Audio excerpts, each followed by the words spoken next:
When buying a pair of headphones, I normally look at three things: the build quality, the sound quality, and since we're in 2017, I also look at battery life. And yeah, surprise, surprise, we also have this new thing called noise cancellation, but Beats are calling it pure ANC, which is basically active noise cancellation. Unfortunately, we also have to look at the price because these Beats headphones that I'm going to show you guys cost me over $400 Canadian, so it's definitely something pricey. Build wise, it's probably the most stylish headphones on the market right now. Normally that's what Beats are known for, but they're normally loud with the colors, but this time I toned it down with the special edition shadow gray model with the gold accents, and to me it looks amazing. It seems as if the designers at Beats did not get paid a lot because it's almost the same design as its predecessor.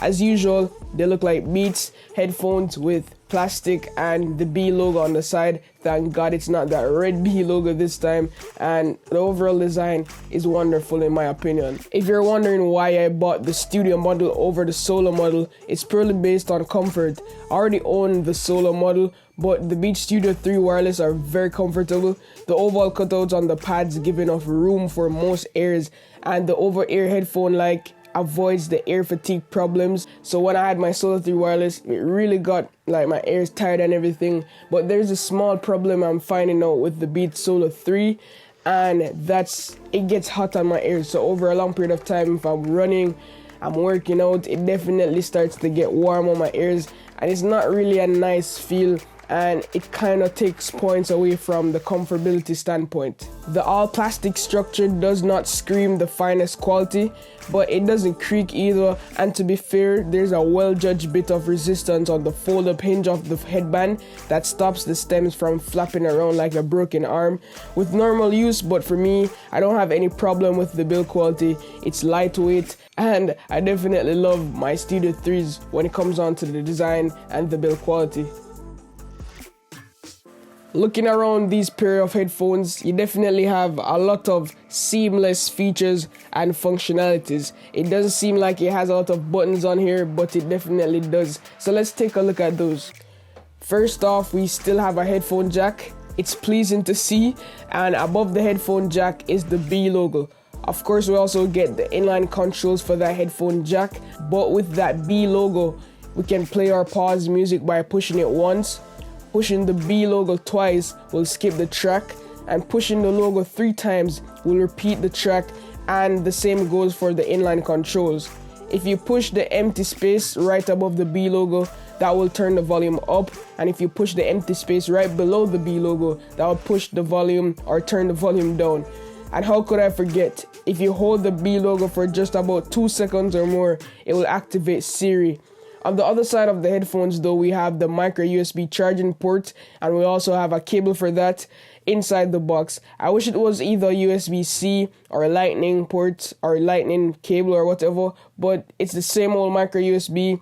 But in other news, their fast fuel technology can turn 10 minutes of charging into 3 hours of playback time, and basically that's all I need in my life. But a full charge will also give you up to 22 hours of battery life, and turning off the pure ANC function or low power mode provides up to 40 hours of playback without sacrificing any audio quality. The only thing you'd lose is that pure ANC feature. So to me, that's amazing. 40 hours of playback time, you can't go wrong there. You could be flying to across the world. I don't think it will take 40 hours, or will it?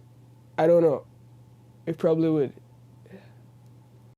Now, let's talk about connectivity with these pair of headphones. I love them so much. The W1 wireless chip is the main player in the game. Without it, these headphones wouldn't be as good as an upgrade over the predecessor, but with it, they join the ranks of wireless accessories that simply works when plugged into the Apple ecosystem, of course. Syncing with an iPhone, it's a breeze. Syncing with iMac, it's close to instant. Playing back music from iTunes, you can remotely control the Studio 3 because why not? Who doesn't like seamless and functionality, and it just works? Who doesn't like that? But if you're not a total Apple sheep, what you'd get is a fresh box of headaches, because this thing connecting to my other daily drivers is a nightmare. You do not want to try it.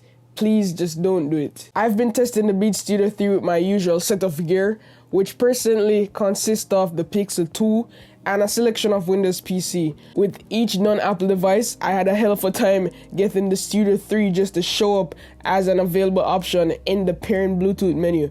And you guessed it, the actual pairing process was only successful about half the time. It seems as if Apple just wants us to buy an iPhone or Apple products just to use this pair of headphones, because the functionality of connecting is not seamless at all. Now let's talk about one of the main reasons you'd buy this thing, and it's because of the sound quality. To me, it's alright. It's not mind-blowing, but let me just tell you what I think about the sound quality. The sound quality is usually the all-important thing with headphones, but that's not really the case with the noise-canceling sets. What you're looking for here with them is that it's good enough. I'd characterize the sound on the Studio 3 as bottom heavy and quite bloated. It's like the mid-range has sagged down into the bass, and a lot of tracks lose the refinement of their recording in the process. The thing I found pleasing about the Beats Studio 3 is that they still carried through the dynamism and the emotive nature of the music. Listening to Gucci Mane, I Get the Bag while commuting was unreal. I couldn't help but feel like these headphones were definitely made for that moment. The bass kicks, the vocals are on point, and the overall experience while hearing that thump is definitely worth buying these earphones just to listen to that one song. No, I'm just playing, but like it sounds good, man. It's comfortable, and it's definite. No, alright, yeah, it's not worth one song, but it's worth a try. I mean, it's definitely there. Sir. Yeah, back to that Gucci Mane thing. I really think it's like it was built for that song. I literally could only hear the music. If you're into hip hop and heavy electronic bass lines, if you don't care much for the high-end extension and sparkling highs, these headphones will serve you well.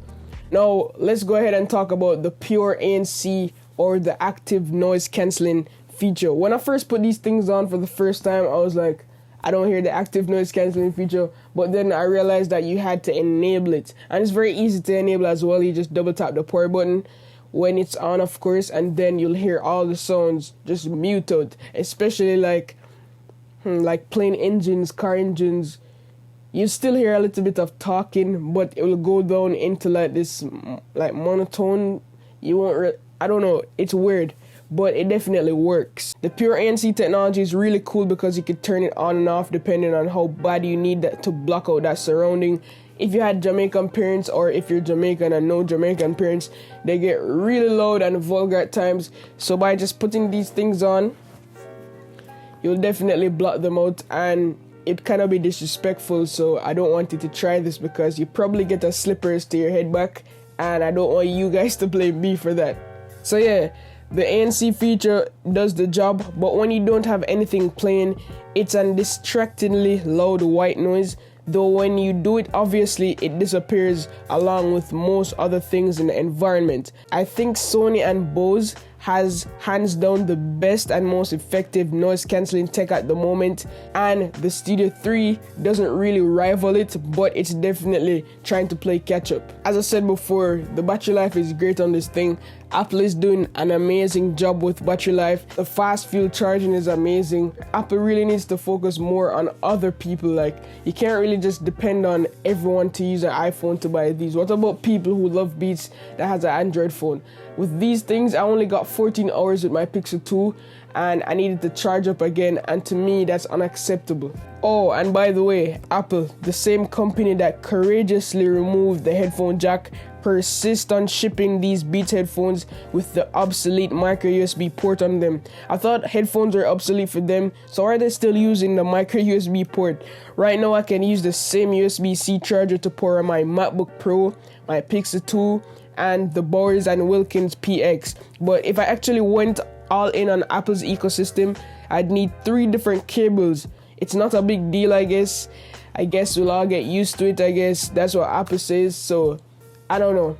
We just need to get rid of micro USB all in all. Please, please universe, just get rid of it. Now, to wrap things up, I love these things. If you're in the market for headphones, I'll definitely recommend it. But here's what I think overall and the verdict on these headphones. One, it's kind of expensive, especially if you're a young person and you're not really working. If you're working and you're old enough, this is definitely a great purchase because it's worth every penny to me, especially if you already have an iPhone. But if you don't really have an iPhone, I'll think twice about the purchase because you have things like the Bose Quiet Comforts, you have the Sonys out there, and it's probably worth more for the features you're getting and the overall sound quality and functionality. To me, these Beats are a fashion statement. Every time I put on these things, people stop me and ask me, is this the new Cydia 3? I really like your headphones, all that. But if you're wearing like a Bose or something like that, you don't really get a lot of compliments. I mean, I don't know if people even recognize that that's a really high-end headphones. It's expensive and everything. But when you put on these things, it's fashionable. It sounds great. You get a lot of compliments. And you're basically just doing it for the culture. As for the best noise cancelling on the market, no, not really this time for the Beats. But Beats could well be getting there soon or later. Also, if all the gear in your life is made by Apple, these are an easy buy. I'd buy the Cydia 3 just for the W1 chip.